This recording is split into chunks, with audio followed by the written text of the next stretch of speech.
Bonjour à tous, je suis ravi de vous retrouver pour cette nouvelle émission de Solidarité TV sur le thème « Quel avenir pour notre protection sociale ?» Ce rendez-vous a été préparé en partenariat avec les Uriops Bretagne et Pays de la Loire, avec le soutien du Crédit Coopératif et pour cette émission de la mutuelle Corum. Je vous signale que le dernier numéro de la revue Union Sociale porte sur ce sujet de la protection sociale et que vous pouvez vous procurer ce magazine en vous rendant sur le site de l'Uniops. Comme vous le savez, cette émission est diffusée en direct et vous pouvez à tout moment poser vos questions à nos intervenants grâce au fil de discussion situé à la droite de votre écran. Mais je n'en dis pas plus et je vous propose que nous passions à notre première séquence.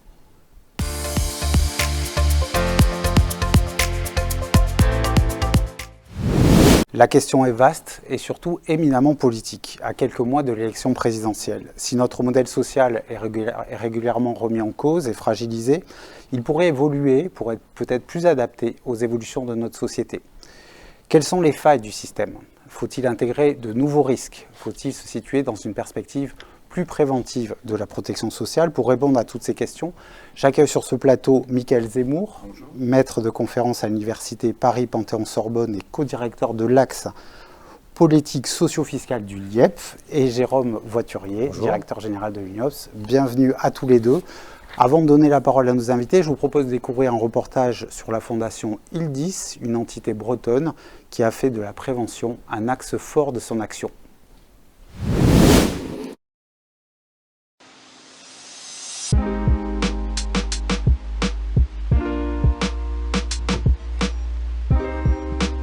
J'ai fait 28 ans auprès des enfants et j'ai eu un événement de vie qui a fait que ma santé s'est fragilisée.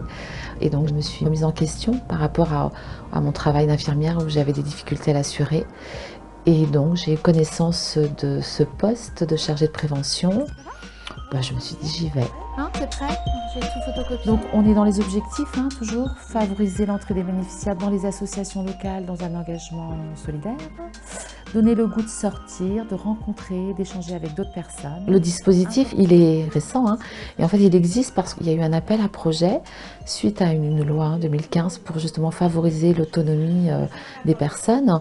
Notre dispositif de prévention s'adresse aux personnes de plus de 60 ans. On a choisi de répondre à toutes les thématiques de la prévention de la perte d'autonomie. Ces thématiques, ça correspond à des risques et il y a 3 grands thèmes. Il y a le thème de la santé, le thème du cadre de vie et de l'habitat et le thème du lien social.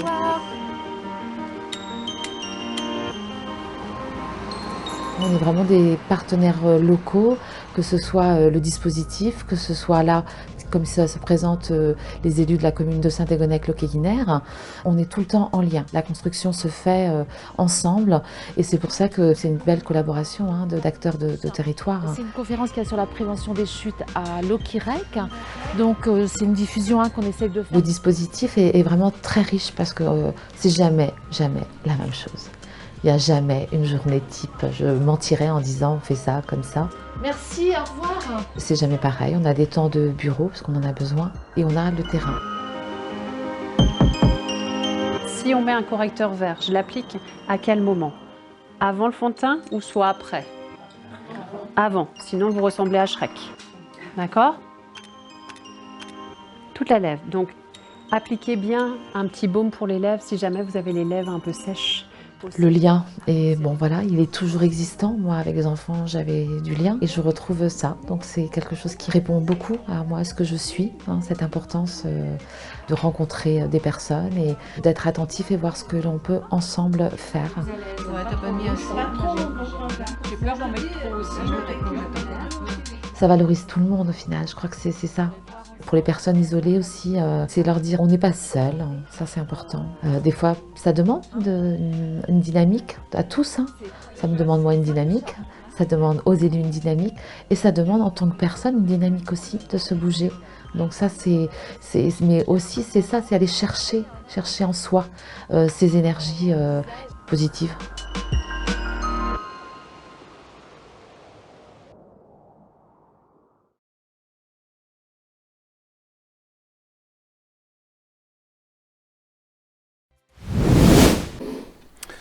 Alors après ce beau reportage, j'ai envie de me tourner vers Michaël Zemmour pour peut-être reprendre un petit peu plus de hauteur sur ces réflexions autour de notre système de protection sociale. Et une question peut-être toute simple, notre modèle de protection sociale est-il encore adapté à l'évolution de notre société? Voilà, la question est très large, j'en conviens.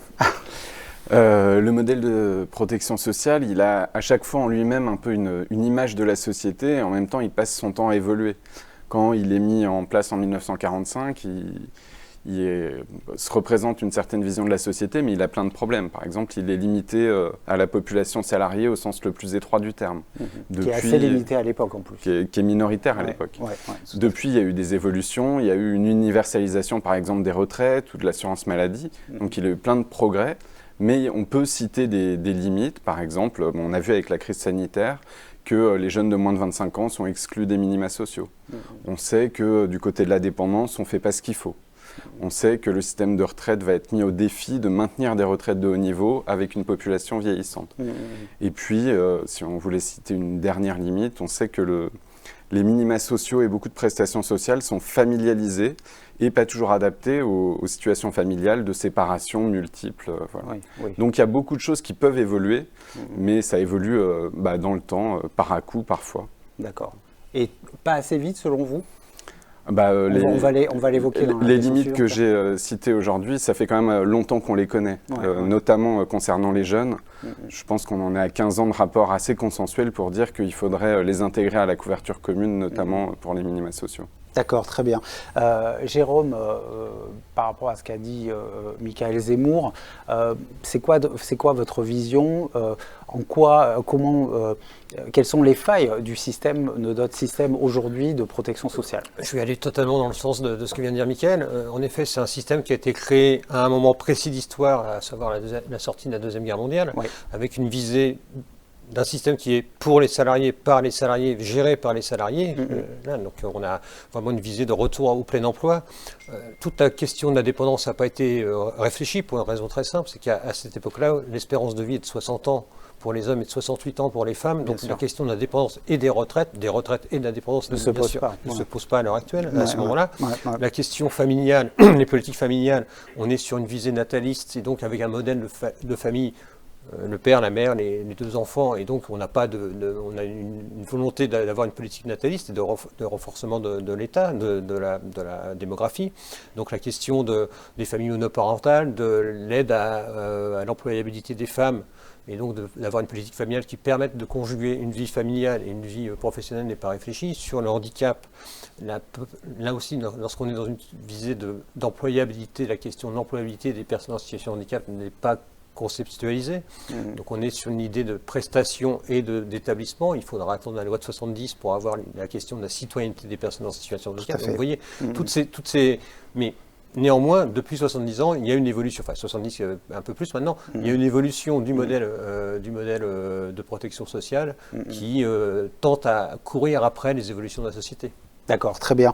Alors justement, si on s'intéresse justement aux pistes d'évolution possibles, puisque vous nous avez dit justement que ce modèle évoluait en permanence, si on devait souhaiter un certain nombre d'évolutions, on va dire, je ne dirais pas à court terme, ou on va dire à moyen terme, sans se projeter trop loin dans l'histoire, ça serait quoi vos préconisations? Ça serait quoi les priorités?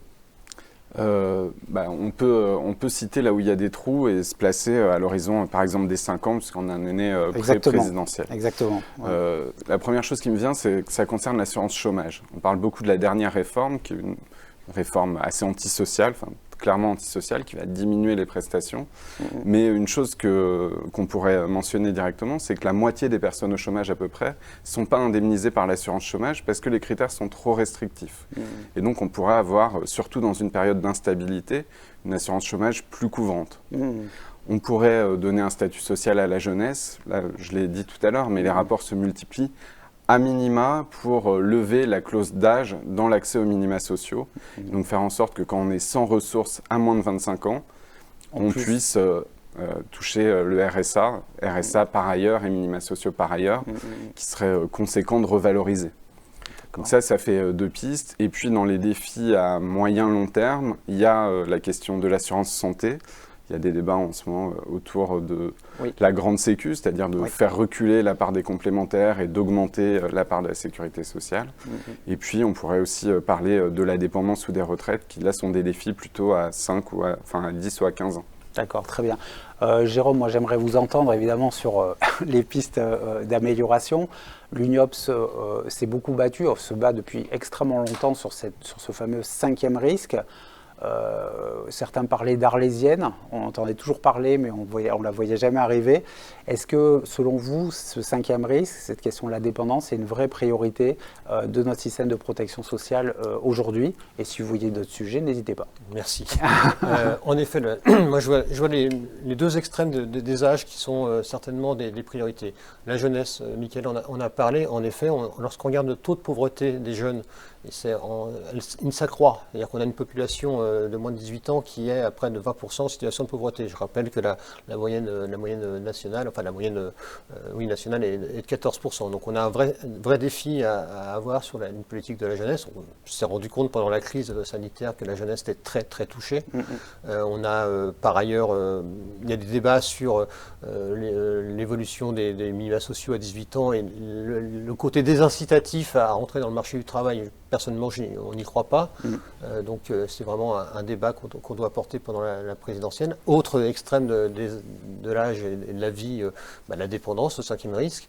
On a pour le moment on a eu une avancée, puisqu'on a maintenant la création de la 5e branche, mais pour le moment, c'est une coquille vide, j'ai envie de dire. C'est un agrégat de dispositifs existants déjà. On a un vrai défi à avoir sur la dépendance dans les territoires et avoir une vraie réflexion sur la capacité à prendre en charge, accompagner, prendre en charge au mieux avec le débat sur institution ou vivre ou chez soi. Donc ça, c'est un deuxième défi. Et puis, de manière plus transversale, il y a un vrai questionnement sur, j'allais dire, la philosophie de la protection sociale. On est encore sur du curatif, alors bien sûr pour l'assurance maladie, mais aussi pour les autres aspects. Et la dimension préventive doit être beaucoup plus importante dans le modèle de protection sociale dans les années à venir. Très bien. Alors justement, sur ces questions-là, on va donner la parole à Jean-Baptiste Mamkars, qui est avec nous en duplex, donc qui est directeur développement de Quorum. Donc je ne sais pas s'il est en direct avec nous. Oui, je le vois. Bonjour. Alors, on avait une première question à vous poser justement sur cette question de l'évolution de notre système de protection sociale et son adaptation aux réalités de la société. Selon vous, en fait, le système n'est pas forcément adapté, notamment au parcours professionnel. Est-ce que vous pouvez nous expliquer en quoi ce système est inadapté au parcours professionnel actuel ? En effet, comme les personnes sur le plateau l'ont dit, la protection sociale actuelle existe depuis longtemps, mais son organisation, son fonctionnement actuel sont le résultat des travaux d'après-guerre et ont très peu évolué depuis, souvent en courant derrière les évolutions sociétales. À cette époque, les Français rentraient très tôt dans la vie active et n'avaient qu'une seule carrière au cours de leur vie professionnelle, bien souvent dans la continuité de celle de leurs parents. Le système était donc conçu pour une couverture unique et permanente. L'enjeu consistait uniquement en sa mise en place et surtout son financement. Aujourd'hui, les Français rentrent plus tard dans la vie active. Le nombre de personnes aux multiples carrières ne fait qu'augmenter. Il est de plus en plus courant pour une personne d'enchaîner une carrière de salarié, puis une carrière de commerçant ou artisan, ou encore alterner entre fonction publique et secteur libéral, par exemple. Ainsi, on ne parle plus d'un régime de protection sociale unique, mais d'une multiplicité de régimes, avec parfois des trous de couverture lors des changements de carrière. En effet, lors d'une reconversion professionnelle ou du lancement d'un projet personnel, la protection sociale est bien souvent mise tout en bas de la liste des priorités. Peut-être à cause de l'impression forte en France que nous sommes tous très bien couverts. On se retrouve donc avec des personnes sans couverture, des couvertures non adaptées à la nouvelle situation professionnelle, ou pire encore, des personnes dans l'incapacité de mener leur projet personnel, car dans l'incapacité d'accéder à une couverture de protection sociale adaptée à leurs besoins en raison de leur santé passée. Et c'est ce qu'on pourrait appeler une double peine pour certaines personnes atteintes de maladies qui, en plus de devoir adapter leur parcours professionnel, se voient contraints de ne pas envisager certaines pistes en raison d'absence d'accès à une protection sociale adaptée à leur situation. On constate donc la nécessité d'adapter notre système pour le rendre plus fluide et accessible aux changements de vie et de parcours, tout en conservant la force de sa solidarité. D'un simple enjeu de mise en place, pour moi, on passe à des enjeux d'anticipation d'accessibilité, de simplicité, de continuité, de maintien de la solidarité, voire de son renforcement, et la nécessité, bien entendu, de repenser le mode de financement. D'accord, très bien. Alors, vous insistez aussi sur la nécessité, comme le soulignait Jérôme Voiturier, d'inscrire notre modèle dans une perspective peut-être plus préventive. Est-ce que vous pouvez nous expliquer pour quelles raisons c'est important aujourd'hui de penser préventif et pas uniquement curatif? Tout à fait. Je m'inscris tout à fait dans cette position, hein, pour deux raisons principales. La première, c'est élargir la protection sociale au plus grand nombre. Et deuxièmement, la rendre la plus adaptée à nos besoins contemporains. On a un système qui est aujourd'hui basé sur une logique d'assurance du risque. Si je prends le cas de la prévoyance, hein, c'est-à-dire la protection sociale qui intervient en cas de maladie, d'invalidité ou de décès, l'objectif est d'assurer une protection financière aux individus face aux aléas de la vie. Mais la complexité du système, son côté parfois un peu tabou, je dirais, son manque d'accessibilité, font de la prévoyance un domaine très mal appréhendé par les Français, engendrant des manques importants de couverture. C'est ce qu'on a coutume d'appeler l'imprévoyance. Pour illustrer mes propos, je vais citer un montant, 12 milliards d'euros. C'est le coût de l'imprévoyance en France selon l'observatoire créé par le groupe Vive, dont Quorum fait partie. Et ce montant de 12 milliards d'euros désigne le total annuel des prestations prévoyance non servies aux individus ou à leurs familles en raison de la faiblesse ou de l'absence de couverture de protection sociale. Ainsi, à défaut de pouvoir agir au moment de la réalisation du risque, en raison de l'absence de couverture, il devient très important d'agir en amont. De plus, hein, ça a été évoqué, l'allongement de l'espérance de vie a eu un impact sur l'allongement de la durée de la période active au travail. Alors, je ne voudrais pas relancer ici le débat sur la réforme des retraites, mais on ne peut que constater que les Français restent actifs à un âge plus avancé et que cet allongement de la durée du travail avec l'âge augmente forcément l'exposition à la pénibilité et au risque. Le système, basé sur la survenance ou non de ces risques, se voit confronté à une lente transformation de l'aléa en risque certain. Par exemple, on peut noter la croissance régulière du nombre d'arrêts de travail indemnisés par le régime obligatoire, à savoir plus de 4% d'augmentation annuelle de ces arrêts entre 2015 et 2019, avant la période Covid. Ces données montrent la nécessité de passer d'un régime basé sur la prise en charge du risque au moment où il se réalise à un régime basé sur l'évitement de la réalisation de ce risque, donc à un régime préventif. Ce système préventif, hein, il existe depuis très longtemps. Tout le monde connaît l'adage « mieux vaut prévenir que guérir ». Mais ce système, il peine à remplacer le système curatif des 70 dernières années, notamment en raison d'absence réelle de preuves de résultats, mais surtout en raison de la difficulté de cibler le moment opportun de ces actes de prévention pour qu'ils puissent porter leurs fruits.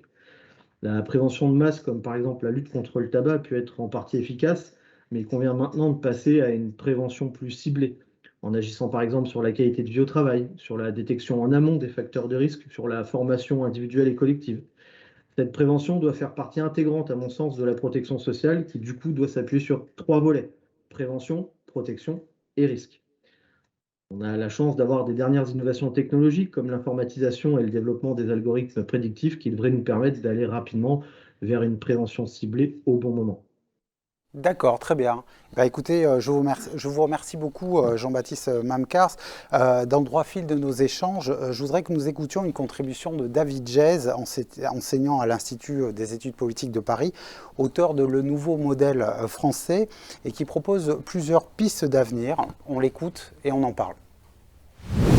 Parmi les grands défis de notre système social, il y a d'abord celui de sa soutenabilité financière, parce que avec une population qui vieillit, avec des soins de santé qui seront de plus en plus sophistiqués, et il y a un lien avec le vieillissement et la dépendance, avec un travail plus émietté, plus discontinu, on va avoir un véritable défi financier. Et donc la question du financement de la protection sociale sera un véritable défi. Mais à côté de ça, je pense que nous faisons face à des transitions très très importantes. Je pense en premier lieu à la transition énergétique et au changement climatique, qui nécessitent d'inventer de nouvelles formes de sécurité, des sécurités collectives, sous forme de biens publics ou de biens communs, qui vont profondément redimensionner et reconfigurer la protection sociale. Par exemple, s'agissant du réchauffement climatique, il ne sera pas sans impact sur nos existences. On s'en rend compte déjà avec les canicules, les pics de chaleur dans des villes françaises au mois de juillet ou au mois d'août. On s'en rend compte aussi avec le stress hydrique, la problématique de l'eau qui va devenir une ressource de plus en plus compliquée à gérer. Et donc il y a de véritables sécurités collectives qu'il faudra inventer dans le domaine de l'adaptation au changement climatique ou de la gestion de l'eau, qui ne sont pas simplement des lignes de compte ou des systèmes de transferts sociaux, mais qui relèvent plutôt des biens publics que la puissance publique, dans une gouvernance qui reste à inventer, à préciser, mettra à disposition des citoyens. Aujourd'hui, on a un système de protection sociale qui est centré beaucoup sur l'assurance, et l'assurance individuelle, c'est-à-dire qu'on cotise et on est couvert contre un certain nombre de risques, de difficultés, d'accidents de la vie. Simplement, je pense qu'il faut monter en puissance sur la branche préventive, sur le volet préventif.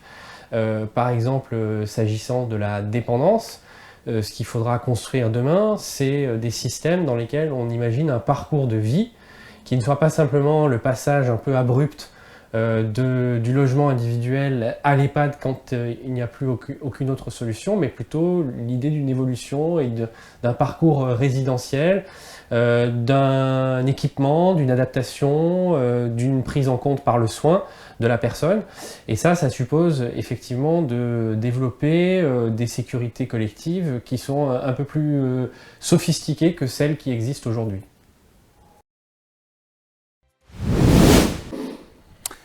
Alors Jérôme, par rapport à cette intervention assez riche qui évoque de nombreux sujets, moi il y avait un sujet sur lequel je voulais vous interroger puisqu'il évoque la prévention, on en a déjà un peu parlé, mais David Geiz évoque cette question du financement de notre système de protection sociale. C'est quoi les défis à relever justement pour rendre le système soutenable entre guillemets? Alors, je vous réponds tout de suite et je vais faire très court, mais juste une réaction par rapport à ce qui vient d'être dit. La question énergétique ou la question écologique environnementale, elle est intimement liée à la question sociale, parce qu'on se rend bien compte qu'il y a un lien direct. Ceux qui sont le plus impactés sur la question d'inégalité environnementale sont principalement les plus vulnérables socialement. On pourrait parler de passoires thermiques, de précarité énergétique. Je réponds directement à votre question.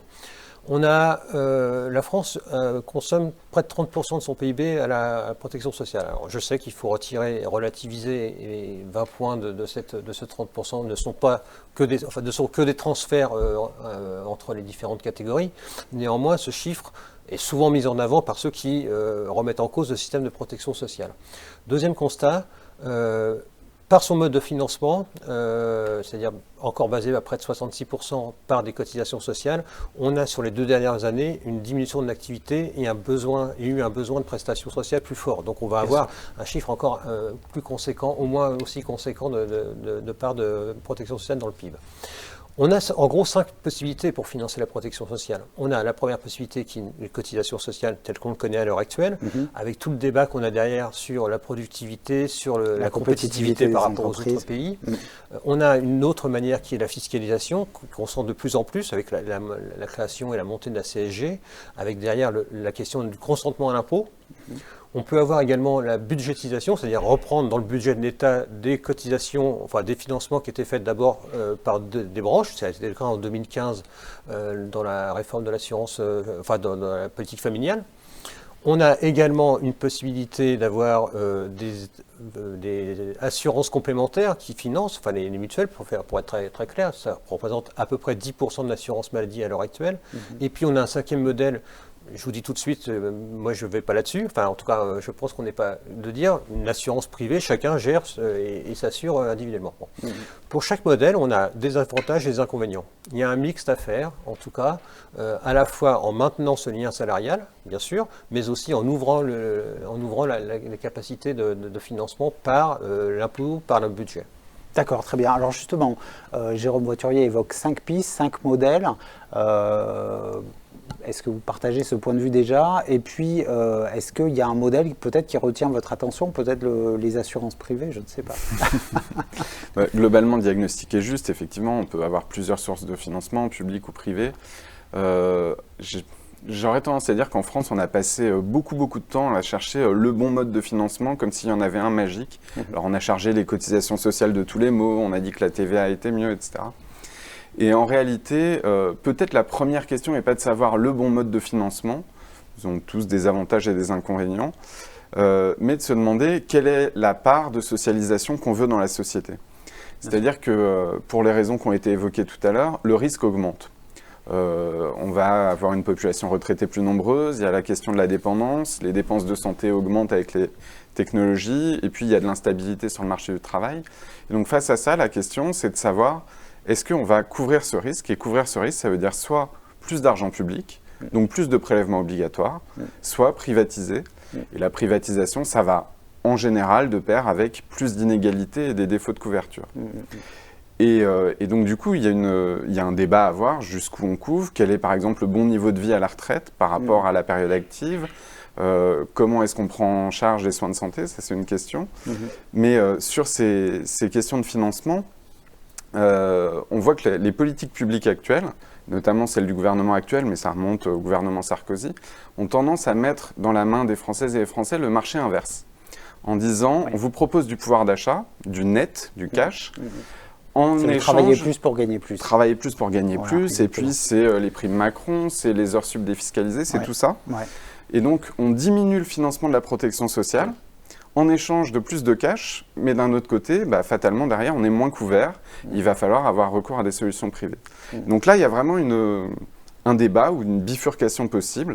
Si, par exemple, on gèle les ressources sociales comme ligne politique parce qu'on ne dit pas plus de dépenses publiques, alors ça veut dire que chacun va devoir compléter s'il le peut. Et là, ça évolue vers des systèmes plus mixtes qu'on connaît dans d'autres pays. Et qui peuvent peut-être s'avérer plus inégalitaires aussi. Qui sont nettement plus inégalitaires si on regarde les retraites, c'est assez documenté par exemple. D'accord. Et sur la santé, on en a l'exemple en France, la couverture par chacune et chacun de sa propre santé, soit par l'entreprise, soit par le volontariat pour les complémentaires, c'est une source d'inégalité majeure par rapport à l'assurance maladie. D'accord, très bien. Alors justement, dans le droit fil de nos discussions, puisqu'on a évoqué cette question du financement, il y a une première question internaute qui tombe, c'est une question de Guillaume. Notre modèle de protection sociale est souvent remis en cause. Est-ce qu'il pourrait disparaître un jour? Alors, Michaël Zemmour, je vous laisse la primeur de la réponse. C'est vrai que des fois, le système est un peu fragilisé, remis en cause. On se dit que c'est plus tenable de par toutes les raisons que vous avez évoquées, notamment sur le plan des prélèvements obligatoires.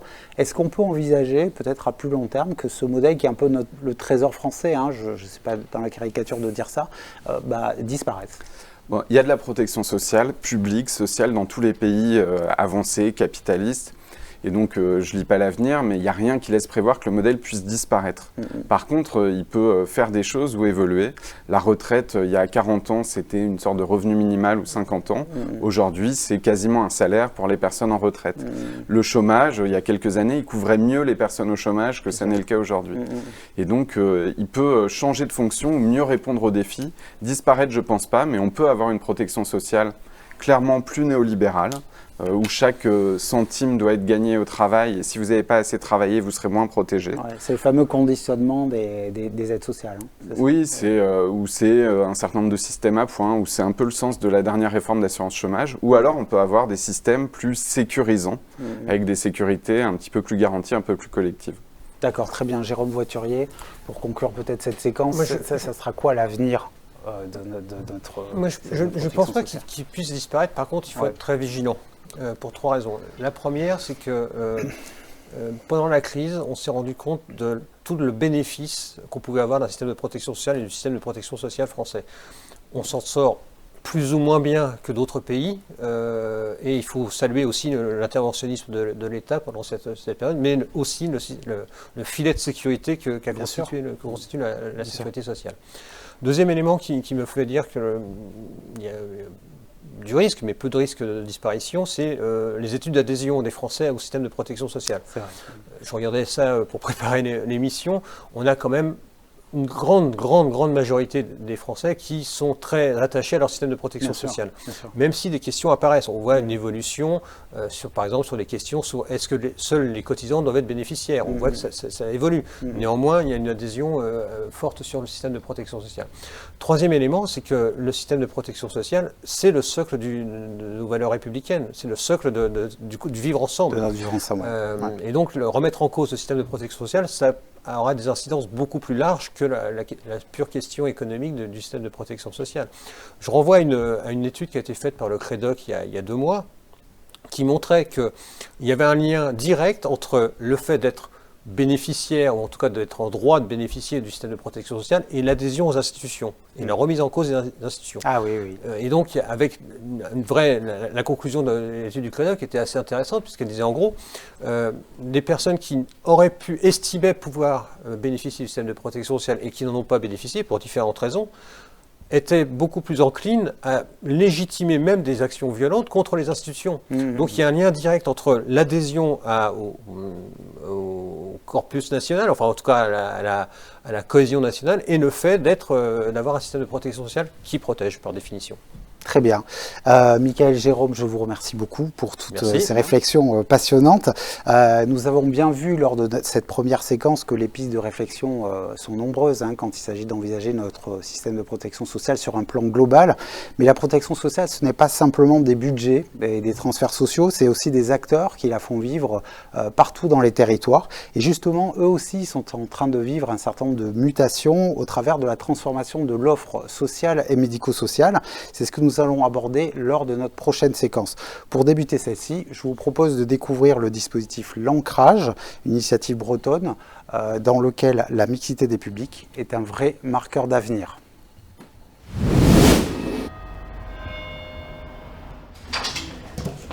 L'Ancrage, c'est un dispositif qui accueille et qui accompagne 25 jeunes MNA ou ex-MNA qui ont un contrat jeune majeur. Et 2 de ces 25 jeunes habitent en fait dans la résidence Le Grand Chêne, qui est un habitat inclusif. Et donc ces 2 jeunes-là, 2 jeunes MNA, partagent leur quotidien avec des personnes âgées autonomes. Ce qui est riche dans ce projet, c'est que c'est porteur pour les 2 publics. C'est-à-dire que là, on est vraiment dans de la mixité. Il y a du partage de connaissances, ça va vraiment dans les 2 sens. Par exemple, Sikou, lui, apprend le français. C'est aussi pour les personnes âgées se sentir utiles, apporter du dynamisme, de la jeunesse. Ils viennent aussi le nommer. Et puis, lui, c'est aussi les personnes âgées avec qui il vit, ce ne sont pas seulement ses voisins, ce sont devenus des proches pour certains. C'est un repère aussi. C'est des personnes qui le soutiennent, qui peuvent l'aider dans le quotidien, qui se préoccupent aussi de cette situation. Et ça, pour Sikou, c'est important. Et chacun a sa place, chacun est reconnu aussi. Je ne savais pas qu'on pouvait faire Scrabble comme ça. C'est dans la journée que je l'apprends. On s'aperçoit quand même qu'il y a toujours un intérêt à mutualiser finalement et à mettre ensemble des publics qui peuvent avoir des fragilités mais surtout des compétences. Et donc c'est vraiment l'addition des 2 qui fait une belle complémentarité. Et donc c'est un peu du projet gagnant-gagnant.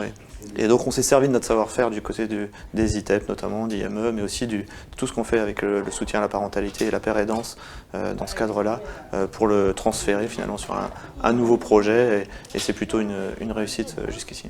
Il y a tout un intérêt à la transmission et au partage, et de casser finalement les représentations. Quand on se rencontre, on trouve des intérêts communs et du partage possible, et c'est ça aussi une société. Donc je pense que ce soit les jeunes ou les personnes âgées ont toute leur place, et ensemble, je pense qu'il y a des beaux projets à mener. On le voit bien ici, ce qui peut se passer. Ces dispositifs de mixité ont vraiment toute leur raison d'être et vont, à mon avis, se développer, puisqu'on est aujourd'hui dans des logiques de parcours, dans les politiques publiques de notre secteur, et donc on ne peut plus fonctionner dans des logiques de tuyaux d'orgue.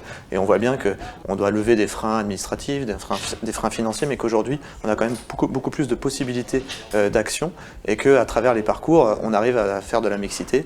Et on voit aujourd'hui avec ce projet qui allie à la fois une politique du secteur social et une politique du secteur personnes âgées, qu'on arrive à avoir un projet commun.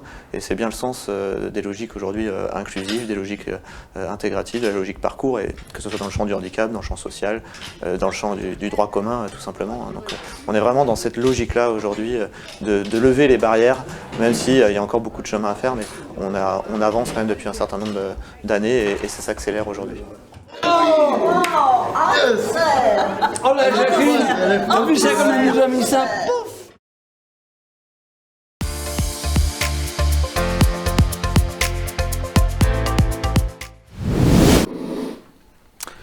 La transformation de l'offre est donc une constante des politiques publiques depuis de nombreuses années, mais quelle doit être sa forme? Quelles sont les mutations qui traversent actuellement le secteur des solidarités? Jusqu'où et vers où doit-on aller?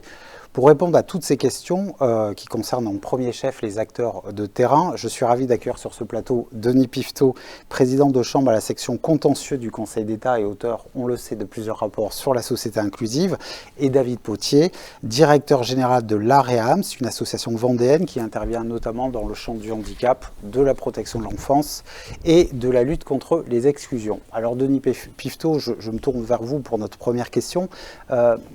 Quels sont les grands mouvements qui traversent aujourd'hui l'action sociale et qui pourraient caractériser cette transformation de l'offre? L'offre, elle se transforme toujours parce que la demande change. L'offre, elle est là pour répondre à la demande. Les choses sont assez simples. Alors là où les choses sont moins simples, c'est que précisément, si en substance, la demande, c'est toujours la même. C'est-à-dire qu'il y a des besoins des personnes et puis il faut trouver des réponses. Elle a changé cette demande, je pense, de manière assez radicale et au moins sur 2 points. Et qui du coup induisent sur 2 points aussi une transformation de l'offre. D'abord, les situations, je crois, sont devenues complexes. On l'a bien vu dans les différents reportages là, déjà qui sont passés tout à l'heure. Les problématiques se mêlent. Il y a des problématiques à la fois de santé, de vieillissement sur une même personne, de rupture du lien social, de perte d'autonomie. Bon. Alors, trouver un professionnel ou un établissement qui pourrait tout faire à la fois, c'est une gageure. Bon.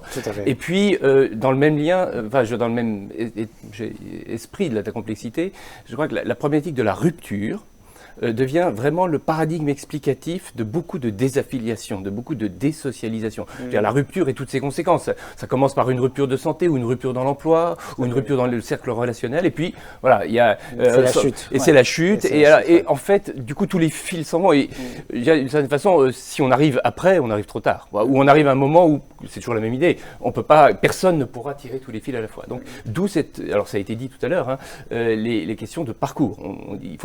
On dit parcours de vie, moi je préfère dire il faut que l'offre, entre guillemets, enfin le travail social s'oriente sur une problématique de mode parcours. C'est-à-dire pas simplement bien faire ce qu'on a à faire, mais faire aussi la bonne chose au bon moment et aussi, je dirais, le faire pour la personne, bien sûr, mais aussi pour les autres intervenants, en lien avec eux, et pour eux, les autres intervenants autour de la même personne. Donc ça, c'est la première grande transformation.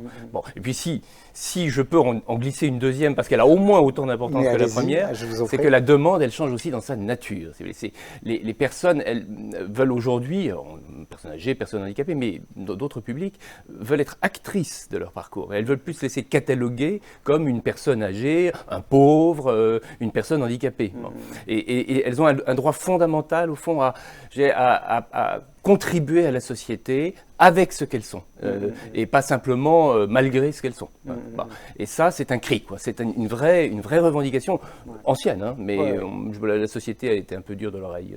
Mais que la société commence à écouter et en prendre. Oui, je crois. Il y a encore du chemin. Il y a du chemin, mais je pense que la société commence à comprendre. Oui. D'accord, très bien. Alors, justement, David Potier, est-ce que vous partagez ce diagnostic, cette analyse et ensuite, est-ce que vous pouvez nous expliquer comment les structures se situent dans toutes ces transformations et peut-être les difficultés qu'elles peuvent rencontrer justement à assumer cette double tendance qui est cette logique de parcours et puis ces aspirations nouvelles des personnes accompagnées? Très bien. Écoutez, oui, je partage évidemment le point de vue de monsieur Piveteau et j'ai été sensible à son discours parce que effectivement l'offre, et moi je parle plutôt des offres, finalement, se sont adaptés au fur et à mesure du temps à la vie de la société et aux problématiques des personnes. Et c'est heureux. C'est pour ça que le terme transformation, moi je préfère adaptation que transformation. C'est une adaptation permanente des offres que l'on a à disposition des personnes qui en ont besoin. Donc oui, je partage complètement cette notion. Alors, en ce qui concerne les difficultés que l'on rencontre, aujourd'hui, je pense que les organisations gestionnaires, les associations sont parfaitement prêtes et ont intégré ces aspects et sont prêtes à se lancer dans cette aventure. Beaucoup d'expériences comme celle que l'on vient de voir montrent qu'on va dans ce sens-là. Toutefois, on est quand même parfois ralenti par certaines, malheureusement, contraintes administratives et financières, puisque cette logique de parcours qu'évoquait M. Piveteau ne fonctionne que si on a une certaine fluidité et que l'on a une certaine autonomie dans la façon d'aller et venir avec les personnes.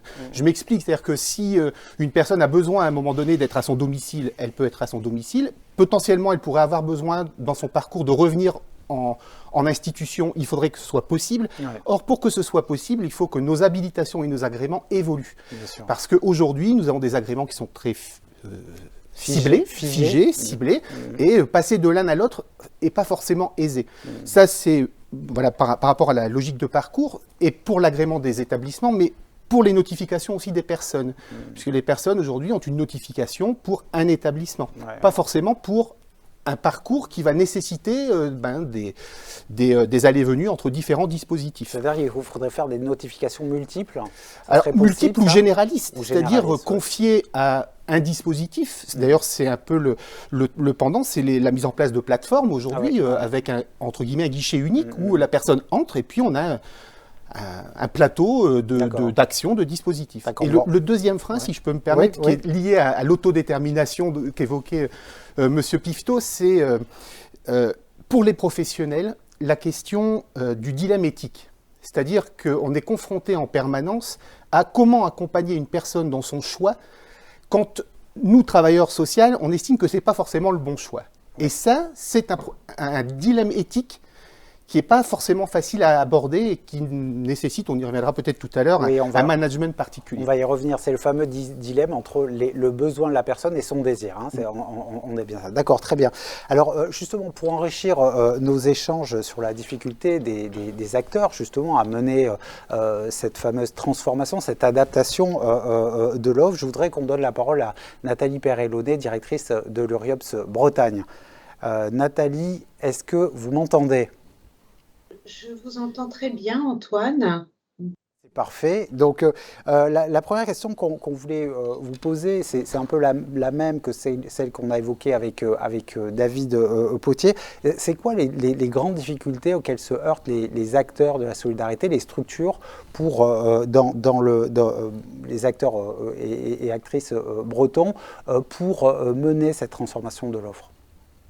Très bonne question, Antoine. Alors, je vais tenter d'y répondre avec mes mots, ou plus exactement en portant la parole des adhérents qui sont dans une démarche d'accompagner l'évolution de l'offre. Alors, c'est une parole que je vous propose de construire autour de plusieurs messages dégagés des expériences bretonnes. La première difficulté que je soulignerai porte sur le constat que les acteurs sont confrontés aujourd'hui à des difficultés de cloisonnement, de parcours hachés, d'absence de vision politique, de cette globalité du domicile, de l'accompagnement, et y compris également en institutions médico-sociales, sociales et sanitaires. Alors, autre difficulté, toujours pour répondre à votre question, le deuxième frein que je releverai, il est aujourd'hui regrettable que cet accompagnement ne soit pas forcément organisé. C'est ce qu'on constate sur le terrain. En effet, la question qui se pose, c'est comment accompagner les équipes dans une nouvelle façon de travailler, notamment, et on l'a évoqué précédemment, sous le modèle des plateformes et de services coordonnés. En effet, la transformation de l'offre amène les acteurs associatifs à repenser le management des équipes. Et je pense, on va dire à l'instant T, ou pour exemple, à l'exemple du DRAD, dispositif renforcé à domicile. C'est un dispositif de coordination territoriale et opérationnelle et qui impose un pilotage et des compétences adaptées à l'accompagnement du virage domiciliaire. Alors, toujours pour répondre à la question, le troisième message que je souhaite relayer aujourd'hui, c'est que les acteurs associatifs s'interrogent sur le financement des objectifs et les effets de l'intention budgétaire, parce que malgré tout, il y a une intention budgétaire présente dans la transformation de l'offre. Et la question qui revient régulièrement pour les associations est de savoir si la réponse à un appel à projet correspond réellement et parfaitement aux besoins identifiés sur le terrain. Et comme je l'entends très souvent, tout descend des politiques publiques vers le terrain quand avant, on répondait, d'une part, on répondait ou on apportait des réponses qui venaient du terrain. Et ce qui se traduit très concrètement par une absence de dialogue. La capacité d'agir des acteurs associatifs est aujourd'hui très normée, contrainte et cloisonnée. Alors, pour terminer sur cette question, j'évoquerai une difficulté et j'aurais envie de la traduire sous la forme d'un appel lancé au pouvoir public. De manière très pragmatique, une autre difficulté, il nous faut des professionnels suffisamment rémunérés pour soutenir l'attractivité des métiers de l'humain, de notre secteur privé non lucratif. Et pour moi, pour les adhérents aussi, c'est une difficulté où, avant tout, c'est une condition préalable, des conditions préalables à la mise en œuvre sur le terrain de la transformation au sens large, transformation de l'offre. Très bien. Alors justement, vous avez évoqué un certain nombre de difficultés, vous avez évoqué aussi un certain nombre de pistes. Plus globalement, comment est-ce qu'on peut surmonter ces obstacles que vous venez de décrire au travers peut-être de deux ou trois propositions que vous pourrez faire? Très bonne question, Antoine. Merci encore pour cette question. Alors, plusieurs pistes, là aussi, émergent des expériences du terrain, des constats relayés par nos adhérents. Quand je dis adhérents, c'est dirigeants associatifs et professionnels. Et la première piste, je considère qu'il nous faut un système de santé et d'action sociale plus réactif, agile et souple. Et par ailleurs, il convient de développer aussi la construction des programmes de soins, d'accompagnement, des projets institutionnels et des politiques publiques à l'échelon territorial avec les usagers et la population. Cette méthode, bien entendu, suppose une transformation des savoir-faire des professionnels pour adapter la relation d'aide, l'écoute et la coordination deviennent essentielles et primordiales. Et dans cette optique, le territoire doit devenir le lieu privilégié pour analyser les besoins et leur évolution. Il serait aussi, alors autre piste, il serait souhaitable, et on l'a évoqué précédemment, que le régime des autorisations s'assouplisse tout en étant sécurisé, et ainsi que les modalités d'attribution des financements. Et j'aimerais également souligner que par nature, les associations ont la pudeur de valoriser ce qu'elles font. Et surmonter cet obstacle, pour moi, passe par la nécessité de poursuivre, d'amplifier la fonction tribunicienne fondamentale des associations. Alors sur cette piste, je souris parce que certains d'entre vous vont se reconnaître, mais c'est une piste que nous travaillons en Bretagne et plus particulièrement avec le conseil d'administration. Les associations méritent d'être mieux et davantage repérées par ceux qui nous gouvernent. Et pour ce faire, les acteurs associatifs doivent être une force de proposition, sans se laisser enfermer dans une culture purement gestionnaire, d'opérateurs de services, mais doit être une ressource de et pour la société. Il est donc important de mettre l'accent sur ce projet de société. C'est bien là une question politique qu'il s'agit. Alors, pour respecter le temps qui m'est imparti, je serais tentée de conclure que pour soutenir et surmonter les obstacles, telle a été ma question posée, de l'évolution de l'offre, c'est finalement cela, on doit, et les associations doivent être porteurs d'un projet de société. Très bien. Écoutez, je vous remercie beaucoup, Nathalie Perellonnet. Alors, Nathalie Perellonnet nous a dit beaucoup de choses. Ce qu'on peut constater peut-être pour les acteurs associatifs, c'est que toutes ces transformations, toutes les évolutions que vous venez de décrire manquent parfois de sens. Et on a pu échanger pour préparer cette émission et vous avez beaucoup insisté sur l'idée qu'il fallait essayer de dessiner ensemble un cap à 10 ans, un cap nouveau. Comment est-ce qu'on peut atteindre cet objectif-là ? Mais parce qu'il découle assez naturellement, et d'ailleurs ce que disait Nathalie Perellonnet à l'instant l'illustrait très bien, et ça découle assez naturellement de la transformation de la demande. À partir du moment où il y a une dimension horizontale aussi au travail social, qui doit s'articuler avec d'autres intervenants, s'articuler avec le droit commun, avec la société ordinaire. Alors évidemment, on est sous la pression d'une demande des personnes, d'avoir une interaction sociale plus forte. La transformation, elle devient forcément systémique, elle devient forcément sociétale. Il ne peut pas y avoir d'évolution, de transformation de l'offre sous la pression du pouvoir d'agir des personnes s'il n'y a pas en vis-à-vis dans la société une transformation sociétale qui y répond. Et donc ça veut dire qu'en profondeur, mais de manière inévitable, si on veut que ça réussisse, il faut que cette transformation de l'offre, au fond, ce soit Ça consiste à prendre conscience de ce que le travail social, c'est pas de s'intéresser à des personnes qui sont aux marges de la société, mais c'est au contraire de permettre à la société d'accoucher de sa capacité à devenir inclusive. Alors, inclusive, j'aime beaucoup Charles Gardou, l'anthropologue, dit souvent que inclusive, c'est un exhausteur de sens du mot société. Il a parfaitement raison. C'est ce que la société doit être, c'est-à-dire accepter tout le monde, comprendre qu'il n'y a pas des dedans et des dehors. Et cet accouchement d'une société qui comprend qu'elle doit devenir inclusive, eh bien, le travail social est là pour aider à ce qu'il se fasse sous la pression des plus vulnérables qui demandent ça. Bon. Et donc, il doit l'aider à la fois en accompagnant cette pression et en aidant aussi la société à s'adapter. Et ça, c'est un tout nouveau champ du travail social. Il va évidemment falloir qu'on puisse prolonger un peu dans cette direction. D'accord, très bien. Alors justement, David Potier, comment vous envisagez justement cette espèce de Big Bang que nous a décrit Denis Pifto, cette nécessité justement de réfléchir ensemble à ce fameux, à cet avenir commun. Comment est-ce qu'on peut procéder? Est-ce qu'il faut que ça résulte d'une mobilisation du secteur, de la solidarité, ou est-ce que ça doit englober aussi l'ensemble de la société?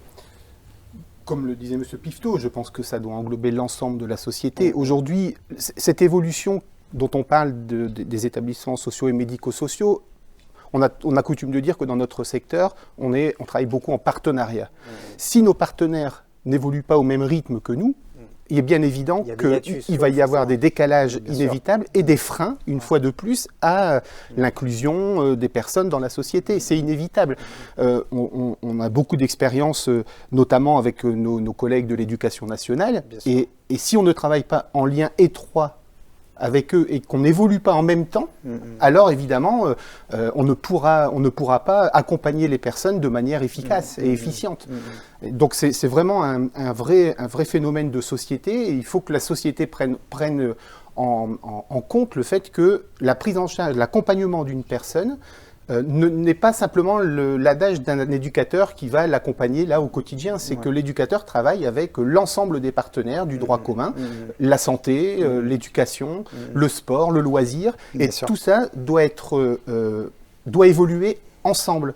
Et je pense que pour y parvenir, il faut effectivement qu'on arrive à un moment ou à un autre à se mettre tous autour de la table. On partage les mêmes diagnostics. Donc déjà, c'est déjà un bon point de départ. Maintenant, reste à trouver le rythme auquel on va évoluer pour qu'il n'y ait pas de décalage. Il faudrait faire des assises de la transformation de l'offre, quasiment. Par exemple, pourquoi pas, ce serait une idée. Transformation sociale. De la transformation sociale. Oui, sociale, oui, effectivement. Tout à fait. D'accord, très bien. Alors, avant que nous poursuivions nos échanges, je voudrais que vous présenter l'association L'Hospitalité Saint-Thomas de Villeneuve à Rennes, qui a su s'inscrire depuis plusieurs années justement dans cette démarche de transformation de l'offre. Alors, je vous précise que ce reportage a été réalisé il y a 2 ans, ce qui explique l'absence de masques.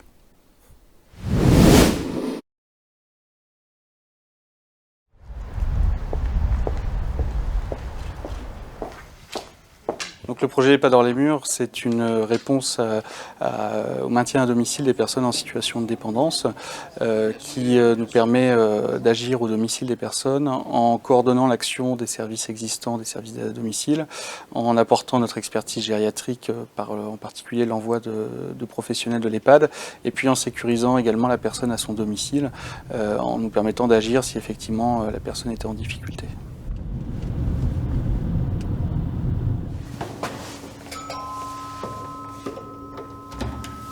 Bonjour Madame Benoît. Bonjour. On va s'installer tous les deux? Comment? Vous venez? On va s'installer. Alors, Monsieur Benoît? Oui. Vous pouvez lire ce qui est marqué? Comment? Vous pouvez me lire ce qui est marqué? Couteau. D'accord. Il est où le couteau? Monsieur Benoît? Oui. Ça c'est quoi? Voilà. Voilà, c'est ça. Ça c'est une fourchette. Voilà. Ouais. L'EHPAD dans les murs est une réponse innovante puisqu'elle bouscule les codes du secteur habituel, où effectivement on a usuellement un cloisonnement entre le secteur du domicile et le secteur institutionnel. Et ce type de dispositif est l'avenir puisqu'il nous permet de positionner les établissements en tant que plateforme de service et effectivement d'apporter des réponses plus personnalisées à des situations très hétérogènes de dépendance. À lundi. Oui. Bonne semaine. Oui. Au revoir. Au revoir.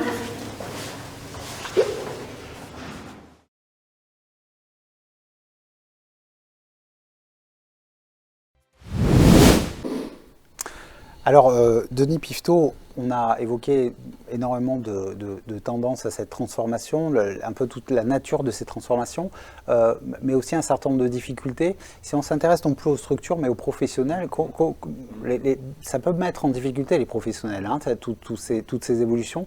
Comment est-ce qu'on fait pour que les professionnels ne subissent pas toutes ces transformations ? Alors, il y aurait évidemment beaucoup de choses à dire. Je dirais l'axe, c'est que arriver à traduire et leur permettre de comprendre qu'ils ne sont pas la cible de ces transformations, mais les acteurs. Voilà, ils sont les acteurs. C'est important, ça va. Et au fond, derrière cette demande, qui interpelle, qui est le pouvoir d'agir des personnes vulnérables, ce qui est interpellé, c'est la société. C'est pas les professionnels. Les professionnels sont du côté de ceux qui interpellent et pas du côté de ceux qui sont interpellés. Et je dirais, ils doivent être, au fond, des acteurs d'appui ou de soutien de deux catégories, de personnes ou d'institutions. D'une part, du côté de la demande très forte de participation sociale, des personnes âgées, des personnes handicapées, d'autres publics, on y reviendra. Mais je dirais parce que toute cette, ce désir d'être participant, il ne se fera pas sans les professionnels. S'il n'y a pas une adhésion viscérale des professionnels à partager ce projet, ça sera impossible. Donc ça, c'est tout à fait sûr. Simplement, je dirais ça rejoint une réalité, elle aussi viscérale du travail social, qui est de protéger. Mais de protéger de manière offensive, voilà, de protéger aux côtés de la personne pour lui permettre d'interpeller la société. Et puis, symétriquement, la société commence à bouger, elle commence à comprendre tout ce qu'elle a à perdre si il y a comme je le disais tout à l'heure, des insiders et des outsiders. Et elle commence à comprendre qu'elle court un danger mortel à laisser de côté une partie de ceux qui font société. Et du coup, mais en même temps, n'importe quel employeur, gestionnaire d'établissements d'enseignement, voisinage, association, sait très bien que ça ne s'improvise pas d'accueillir des personnes plus fragiles, vulnérables. Et donc les professionnels sont aussi des experts des réalités de la vulnérabilité et il faut qu'ils soient en capacité d'offrir leur expertise, à la fois je dirais, en formation mais en accompagnement dans la durée, à tout ce milieu ordinaire qu'ils sont là pour l'aider à pivoter, précisément. Presque faire preuve de pédagogie vis-à-vis du... Oui, d'être au fond, de faire alliance avec ce milieu ordinaire pour qu'il change, si vous voulez. Ils sont au service, ils sont aussi au service des environnements de droit commun qui sont appelés à modifier leur manière d'accueillir et de reconnaître la présence des personnes vulnérables. Très bien. David Potier, quel est votre point de vue sur ce très très vaste sujet et justement comment on peut aider les professionnels à jouer ce rôle-là d'expert, de passerelle vers le milieu ordinaire? Alors, je pense que la première chose, de mon point de vue, c'est la formation. Parce que passer d'une logique un peu ancestrale de la gestion d'établissement à une gestion beaucoup plus vers le domicile, diffuse et de parcours, en prenant en compte, ça demande de développer beaucoup plus de compétences, beaucoup plus de partenariats. Et il faut impérativement que les formations des travailleurs sociaux intègrent ça dans leur cursus de formation pour que déjà les professionnels soient un minimum sensibilisés à ça. Ça, je pense que c'est déjà le point de départ. Un deuxième aspect que j'ai pu identifier aussi, c'est de rassurer aussi les professionnels. Ça va un peu dans le sens de ce que disait M. Pifto sur on n'est pas la cible, mais on est bien des acteurs. Mais au-delà de ça, il y a aussi la question de gérer le risque. Parce que dans l'inconscient collectif des travailleurs sociaux, travailler au domicile, c'est plus risqué que de travailler en établissement, puisque en établissement, on est dans un milieu fermé avec des sécurités supplémentaires. Aller au domicile, c'est une démarche qui n'est pas simple. Et il y a cette notion de risque qu'il faut impérativement travailler et rassurer les travailleurs sociaux sur cet aspect-là. Et là, il y a bien évidemment les managers, les chefs de service, les directeurs qui ont un rôle essentiel à jouer dans l'animation de leurs équipes. Il y a un autre sujet qui est un peu sous-jacent, dans l'inconscient collectif aussi, c'est que le travail plus en ambulatoire nécessiterait un taux d'encadrement moindre. Donc une crainte aussi qu'on diminue les effectifs des équipes parce qu'on considère que de travailler à l'extérieur serait on aurait besoin de moins de personnel. Oui, c'est ce qu'évoquait Nathalie Perellonnet dans les objectifs budgétaires de toute cette démarche. Tout à fait, ça va dans le même sens que ça. Il y a vraiment cet inconscient collectif qui dit mais si on veut fermer les internats, en gros parce que ça coûte moins cher et ça coûtera moins cher ça coûte plus cher les internats. Donc c'est une logique dangereuse ça. Alors c'est dangereux, mais c'est quand même dans l'inconscient collectif. C'est-à-dire que et ça il faut qu'on arrive à le dénouer. Et là je pense que bien sûr il y a les cadres, chefs de service, directeurs des établissements et des organisations professionnelles, mais aussi les pouvoirs publics qui doivent pouvoir aussi faire davantage confiance aux travailleurs sociaux. Ça rejoint aussi ce que disait notre collègue de l'URIOPS, c'est que il faut vraiment, pour que cette logique de parcours qu'on évoquait tout à l'heure soit la plus fluide possible, et avec le moins de freins et d'entraves possible, il faut laisser aussi les travailleurs sociaux évaluer au jour le jour les situations et leur permettre d'adapter leur accompagnement sans avoir à demander 3, 4, 5, de les rendre plus autonomes et de leur faire confiance. Donc ça va être un travail, je pense, de longue haleine, mais qui est faisable dans la mesure où c'est intégré aujourd'hui. C'est-à-dire que c'est plus discuté dans les équipes aujourd'hui. Cette nécessité d'aller vers une dynamique de parcours n'est pas remise en question. Oui, c'est simplement les outils qui sont encore à discuter, mais pas le principe. Outils. En fait, on parlait du sens tout à l'heure, et effectivement, la question du sens, elle est de moins en moins questionnée parce qu'on voit bien le sens les travailleurs sociaux perçoivent le sens de cette nouvelle façon de travailler. Ce qui questionne beaucoup, c'est le comment, finalement. C'est comment on va passer de l'un à l'autre. Dans quel délai? La question des délais est aussi fondamentale. On peut nous demander du jour au lendemain de changer. Et ça, c'est très compliqué. L'accompagnement au changement, on sait bien que pour les cadres, c'est quelque chose qui n'est pas simple. Donc voilà, je pense que ces aspects-là sont, de mon point de vue, à travailler, à intégrer dans les réflexions collectives et sociétales avec tous nos partenaires. D'accord, très bien. Alors justement, on va prendre une nouvelle question internaute. Alors on parle beaucoup de handicap et de personnes âgées, c'est une question de Fabienne. On parle beaucoup de handicap et de personnes âgées quand on évoque la transformation de l'offre. N'y a-t-il pas d'autres secteurs concernés? C'est vrai qu'on pense beaucoup à ces deux domaines quand on évoque cette notion-là.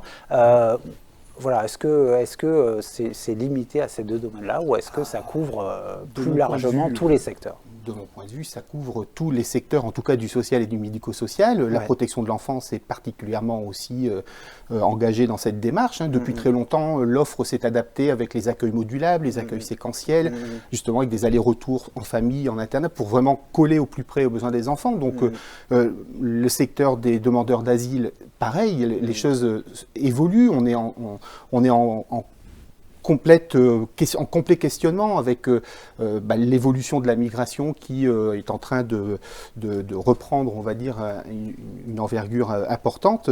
On est obligé de s'adapter en permanence et bien évidemment, cette transformation, ou en tout cas cette adaptation des offres, elle sera nécessaire de mon point de vue, pour tous les secteurs du social et du médico-social. D'accord, très bien. Denis Pifto, j'imagine que vous partagez cette vision. D'abord, parce qu'il y a, comme l'a dit David Petier, il y a des secteurs qui sur cette transversalité, donc pas uniquement la verticalité consistant à ce que le travailleur social travaille pour une personne, mais aussi avec d'autres intervenants, le secteur de la protection de l'enfance, par exemple, ou même une assistante sociale, elle ne fait que ça. Bon, alors peut-être un peu trop uniquement vis-à-vis des administrations, on pourrait en discuter, mais voilà, il y a des domaines du travail social qui ont déjà presque un cran d'avance. Il est normal que, parce qu'elles ont des tribunes particulières, les personnes handicapées, les personnes âgées, fassent davantage entendre que d'autres, peut-être, ce désir d'agir. Bon, mais je crois que, d'abord, lorsqu'on dit nécessité de polyvalence, transformation d'un management qui n'est peut-être moins directif, mais plus en supervision, en analyse de pratique, eh bien ça, il n'y a aucune raison que ce soit propre à un domaine plutôt qu'à un autre. Et je dirais, pour aller même au fond des choses, il y aurait même un grand danger, si vous voulez. Un des dangers aujourd'hui, ce serait précisément d'avoir une approche segmentée, d'avoir une approche fragmentée. Si on veut que ça marche, il faut que ce soit transversal. Donc oui, très certainement, ça ne se limite pas au champ du grand âge et du handicap. Très bien, Denis Pifto, David Potier, je vous remercie. Nous l'avons vu, les mutations en cours, même si elles sont globalement positives, ne sont pas toujours faciles à vivre pour les acteurs de la solidarité, d'autant que ces derniers ne bénéficient pas toujours de la liberté pour agir et innover, on en a un petit peu parlé, une problématique que nous allons aborder en profondeur lors de notre prochaine séquence. Pour débuter celle-ci, découvrons l'action de l'association Solidarité Estuaire à Saint-Nazaire, une entité qui a mis toute son imagination au service de la jeunesse en difficulté.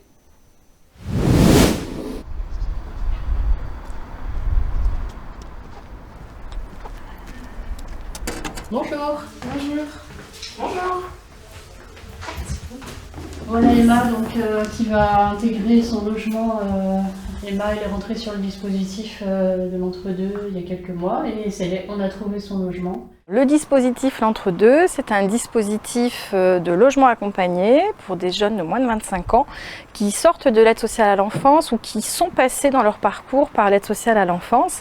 Ça s'adresse plutôt aux jeunes qui ne trouvent pas leur place dans les dispositifs de droit commun existants, qui ont besoin d'avoir une prise en charge plus souple pour leur accompagnement. On t'expliquera ce que c'est que l'état des lieux, ce qu'il faut regarder dans le logement. Après, moi, je t'aiderai à faire toutes les ouvertures de compteurs. Et puis voilà, on va t'accompagner tranquillement vers l'autonomie. D'accord. Alors l'originalité du dispositif l'entre-deux, c'est que c'est un dispositif qui est inter-institutionnel, donc est coporté par 4 associations de champs d'activités différentes. Donc nous avons une association dans le secteur de la protection de l'enfance, la DS 44, une association dans le secteur des addictions, Opélia, la Rose des Vents, et une association dans le secteur des résidences sociales, donc c'est l'association Habitat Jeune de la région nazérienne, et puis l'association Solidarité Estuaire qui œuvre dans le secteur de l'hébergement-logement. Donc c'est 4 associations avec des cultures différentes qui doivent s'acculturer, se décloisonner pour pouvoir travailler ensemble. Donc ce dispositif nécessite du coup également une approche interdisciplinaire qui nécessite qu'on se fasse confiance, qu'on fasse preuve d'humilité, en se disant que ce n'est pas forcément nous, spécialistes de notre champ d'activité, qui avons la connaissance uniquement sur notre spécialité. La vérité est bien dans le croisement des regards. Je vous ai amené des clés. Tant attendu.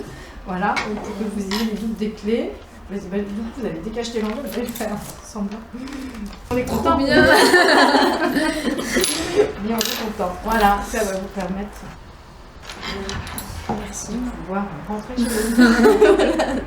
L'approche spécifique du dispositif l'entre-deux, on essaye d'appliquer les principes philosophiques du logement d'abord, donc avec une approche qui s'est à la fois centrée établissement et centrée réduction des risques. C'est-à-dire que c'est le jeune qui va donner la direction de l'accompagnement, c'est lui qui nous amène et nous on le suit.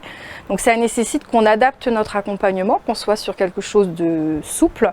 Par exemple, le logement ne va pas être lié au fait que le jeune adhère à l'accompagnement. Si le jeune ne souhaite plus être accompagné, il ne va pas pour autant perdre son logement, on va rester en position de veille et ça permet au jeune d'avoir un filet de sécurité. Et inversement, l'accompagnement ne sera pas lié au logement, c'est-à-dire qu'on va commencer à accompagner le jeune avant qu'il ait son logement pour pouvoir aussi capter le bon logement pour le bon jeune.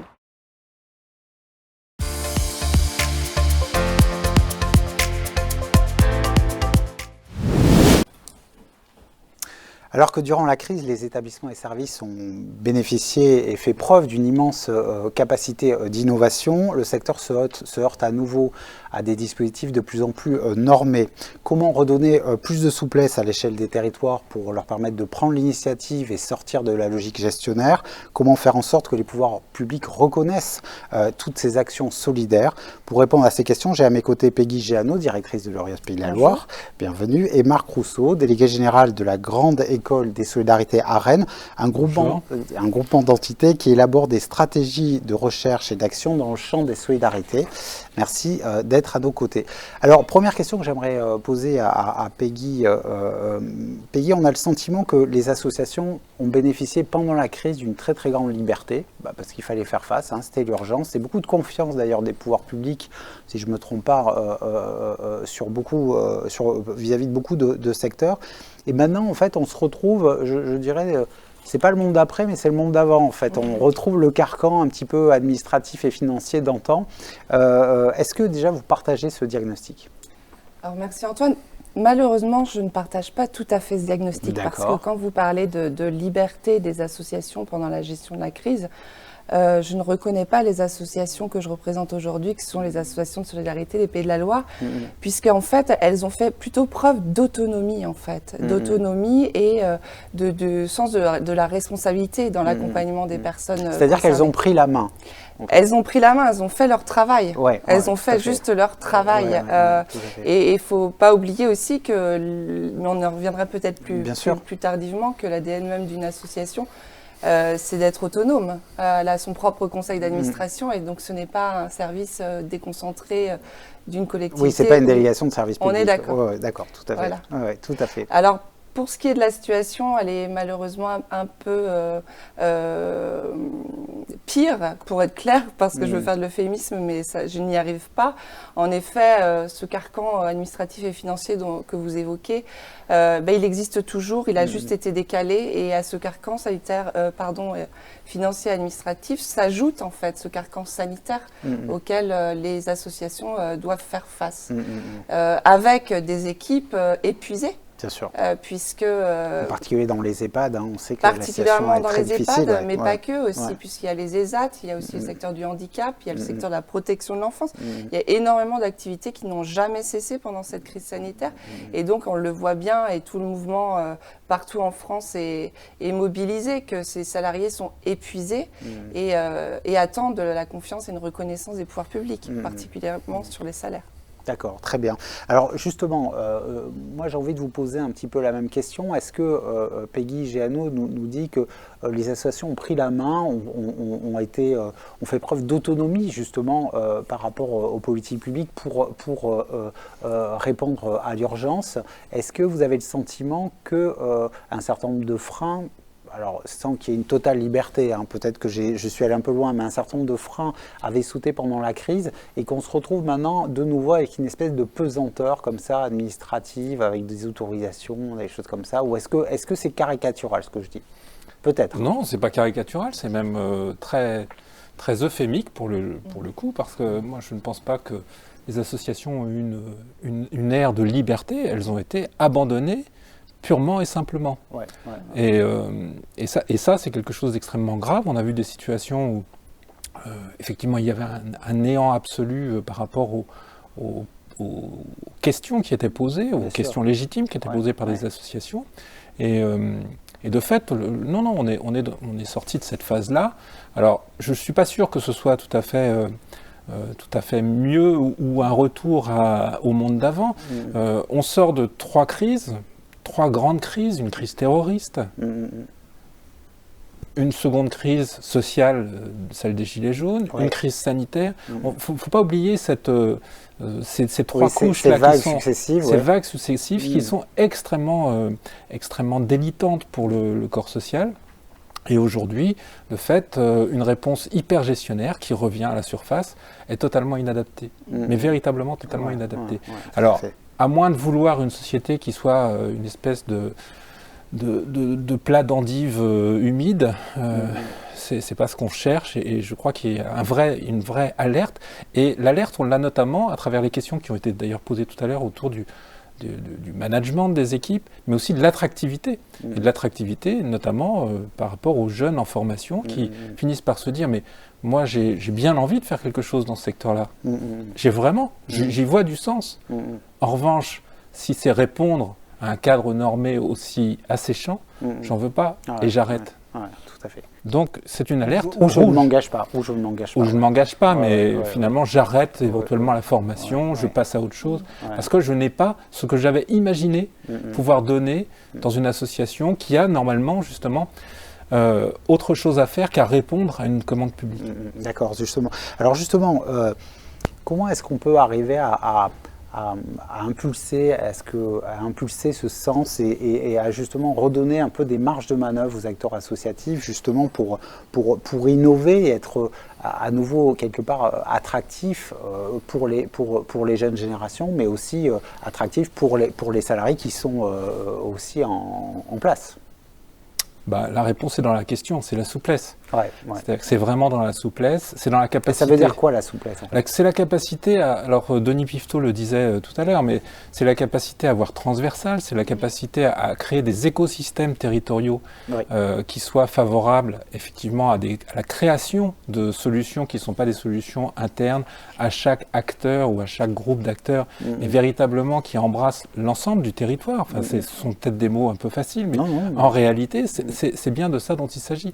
C'est l'intelligence des territoires, c'est aussi la création peut-être de métiers qui vont émerger. Alors métiers, je ne sais pas si c'est tout à fait des métiers, mais en tout cas des gestes professionnels nouveaux. On a parlé du grand âge. De fait, on s'aperçoit que les solutions qui sont très innovantes, parce qu'il y en a des solutions très innovantes, elles ont besoin d'être ingénieurées, pardon du terme. Il faut de l'ingénierie et il faut du pilotage avec des acteurs qui sont peut-être des coordinateurs de territoire. Enfin, peu importe d'ailleurs. Il émerge un certain nombre de questions, mais c'est dans cette innovation réelle de territoire qu'il faut aller puiser. Il faut aussi que nos interlocuteurs publics soient réceptifs à ces nouvelles formes de réponse. Très bien. Peggy Jeannot, est-ce que vous partagez ce diagnostic globalement? Est-ce que vous considérez justement que pour avoir cette souplesse, il faut que justement les acteurs associatifs aient la possibilité d'imaginer, de créer des choses différentes que les pouvoirs publics doivent soutenir, accompagner, plutôt que de chercher à contraindre et à normer? Alors, pour répondre simplement et peut-être succinctement, je pense que le premier ingrédient de la souplesse, c'est la confiance. Aujourd'hui, les associations de solidarité ont vraiment besoin que les pouvoirs publics confirment la confiance qu'ils ont en elles. Dans la confiance qu'on peut avoir dans leur capacité à innover. Puisqu'en fait, l'innovation, on y reviendra, mais les associations innovent tous les jours. Mais oui. Tous les jours et depuis toujours. Et les émissions toutes les émissions qu'on a réalisées montrent à quel point la richesse. C'est le propre de l'associatif à but non lucratif. Mais peut-être pour créer plus de souplesse et du coup favoriser cette capacité d'innovation des associations, peut-être faudrait-il arrêter de faire cette injonction à l'innovation. Est-ce qu'on peut innover quand on est obligé d'innover? Est-ce qu'on est riche et créatif quand il faut innover à tout prix pour pouvoir avoir des fonds à la réponse à un appel à projet, par exemple? Oui, bien sûr. Voilà. D'accord, très bien. Alors, avant que nous poursuivions nos échanges, je vous propose qu'on fasse une petite pause de moins de 2 minutes. On se retrouve tout de suite. Une autre économie est possible, ça oui. Mais une autre banque? Je demande à voir. Eh bien, voyons. Et qu'est-ce que ça change? Les clients ont leur mot à dire. Et ils ne s'en privent pas. Et qu'est-ce qu'ils disent? Ce qui compte, c'est ce qu'ils font. C'est la banque des coopératives. Des associations. Des mutuelles. Des théâtres. Des festivals. Des syndicats. Des fédérations sportives. Des PME, PMI.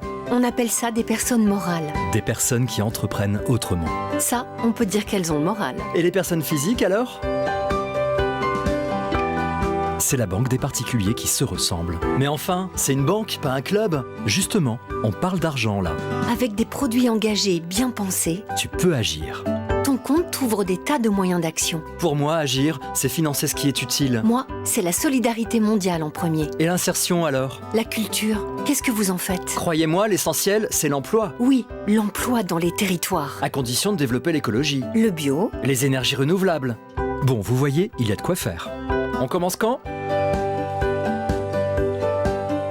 Moi, je crois que c'est possible. Et nécessaire. Une économie où chacun a son mot à dire. Des investissements pensés pour le bien-être de tous. On appelle ça la finance patiente. T'en sais des choses. L'important, c'est un monde plus juste. Un monde où l'argent seul ne ferait plus la loi. Et tout ça, avec le crédit coopératif, on peut y arriver. Simplement en étant client. Pas seulement client. Sociétaire. Crédit coopératif. Une autre banque est possible.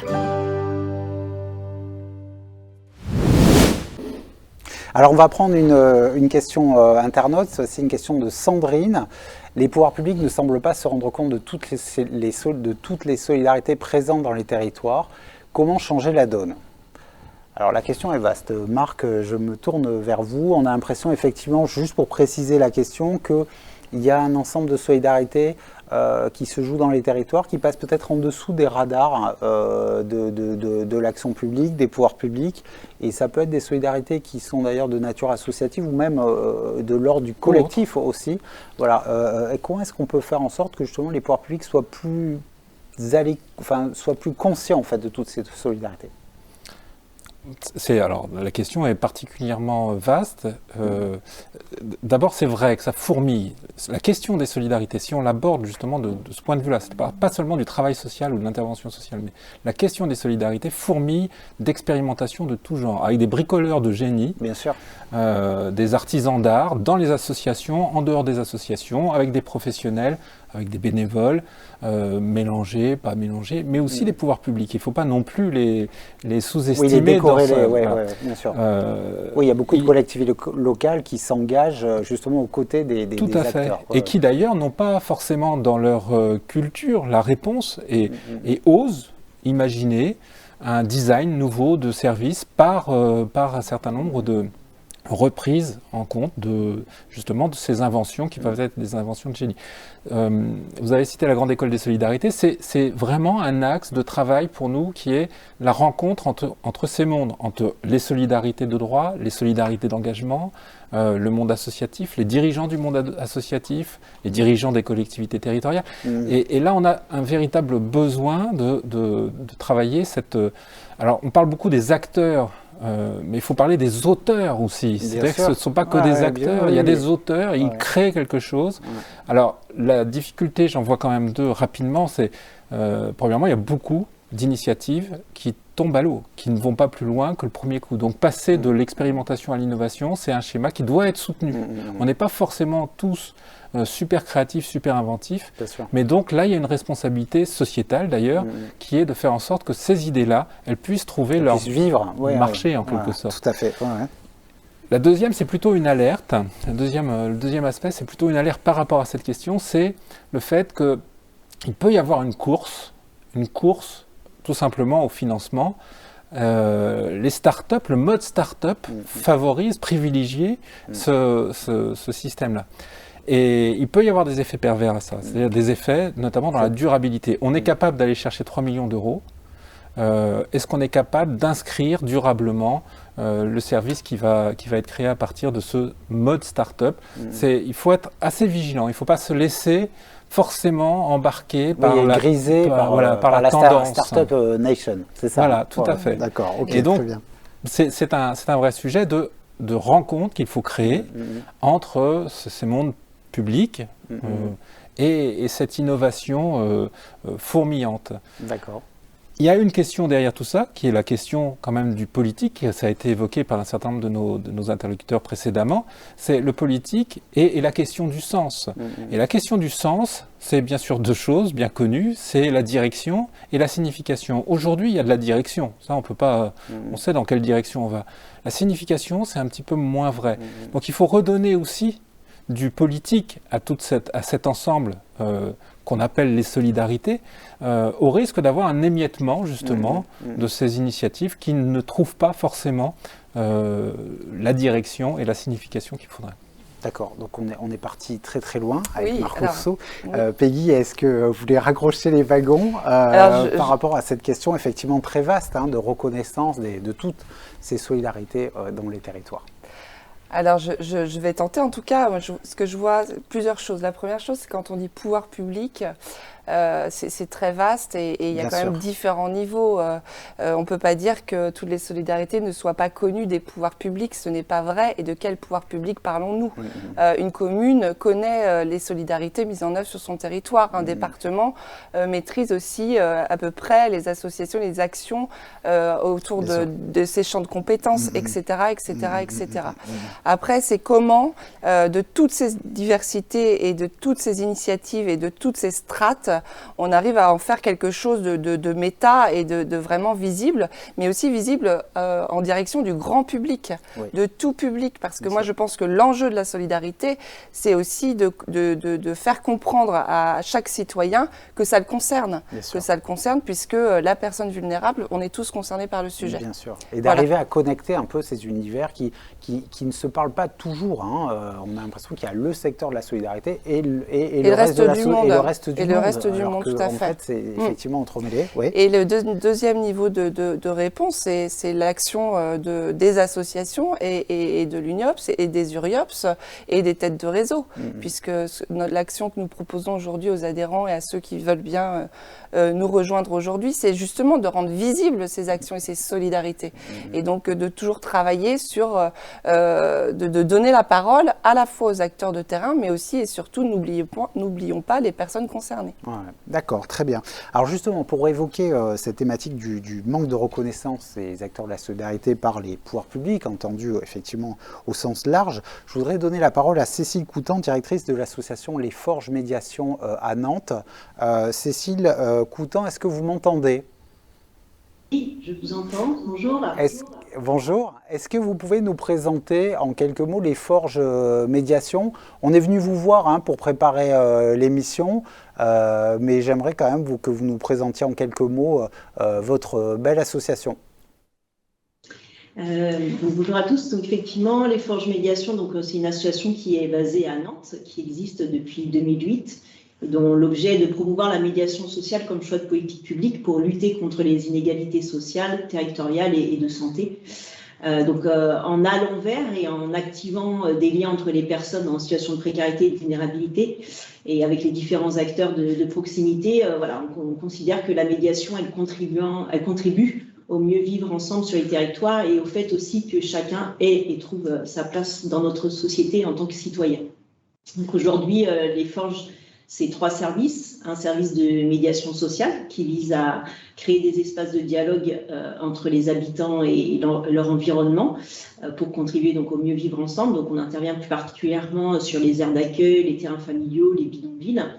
C'est un service de médiation en santé qui vise à faciliter le parcours santé des personnes qui sont éloignées du système de santé. Donc sur ce sujet-là, on intervient effectivement auprès des personnes qui vivent aussi sur bidonville, aires d'accueil, terrains familiaux, mais aussi sur les quartiers politiques de la ville de Nantes.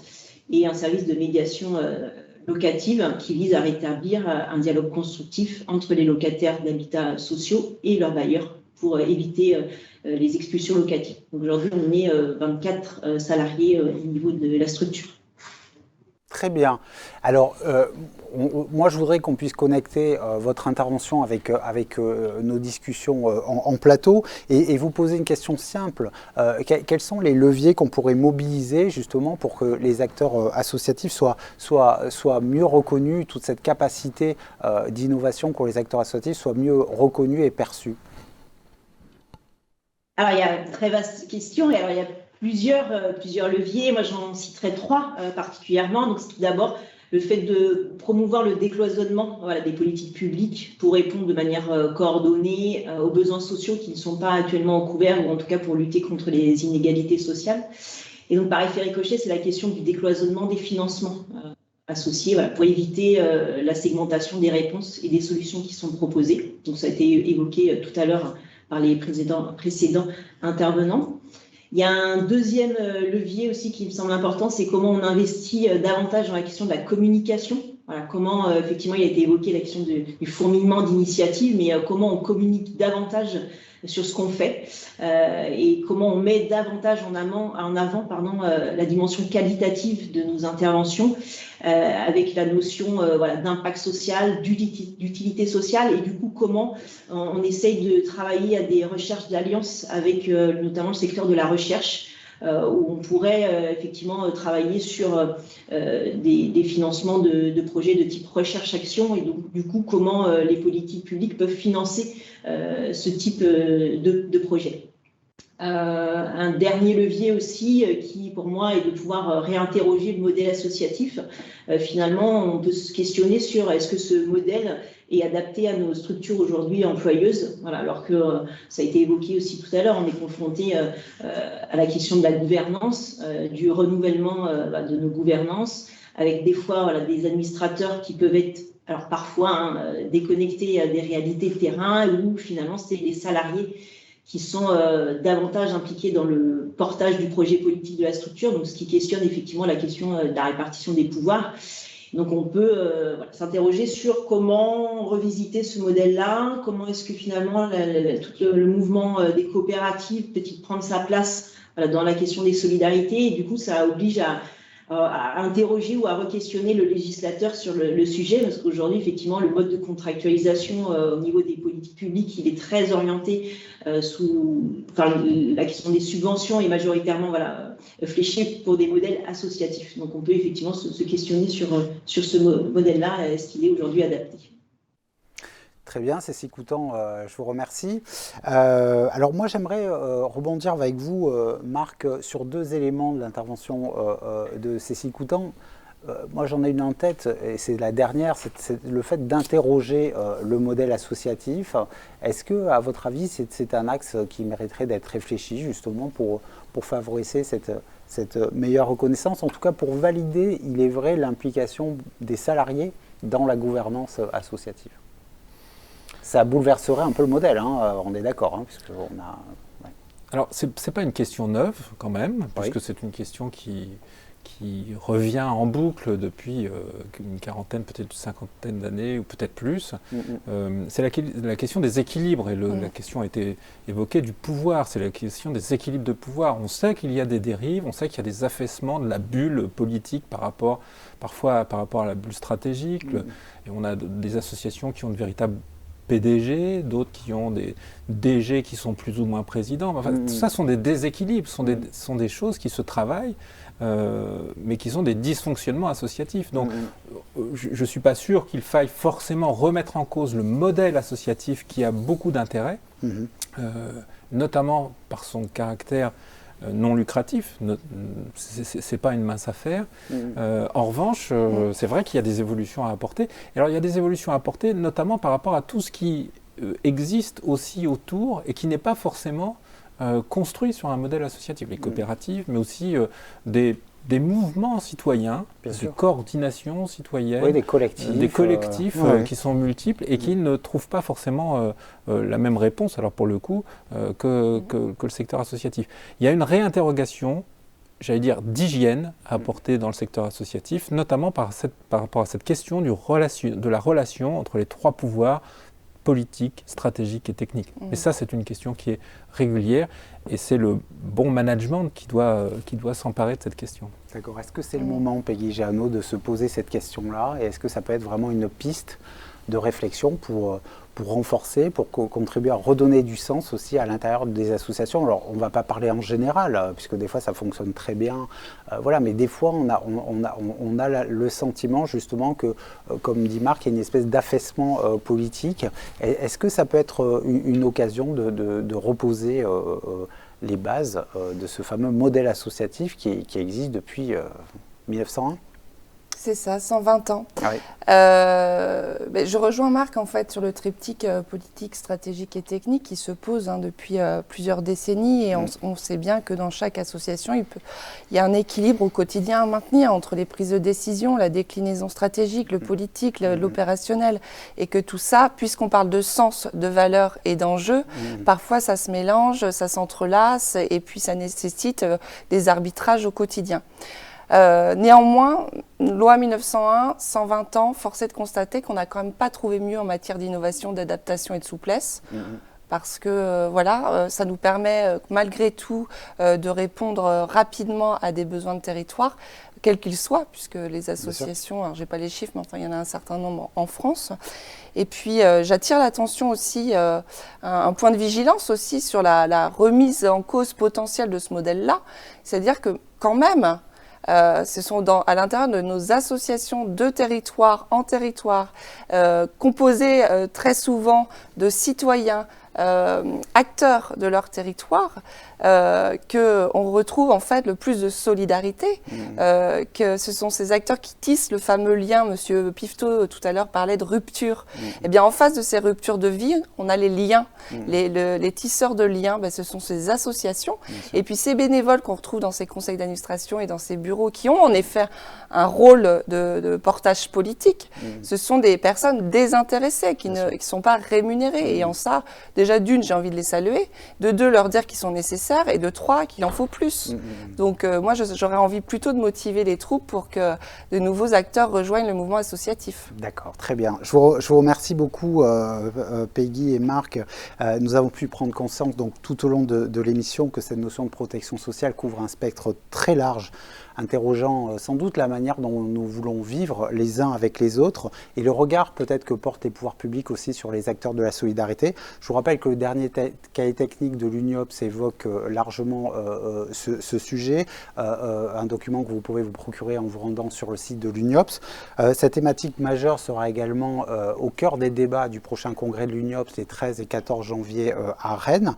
Je voudrais remercier tous les techniciens, les équipes de l'UNIOPS et des URIOPS Pays de la Loire et Bretagne pour leur aide et leur soutien. Comme l'année se termine, le cycle d'émissions de Solidarité TV s'achève lui aussi.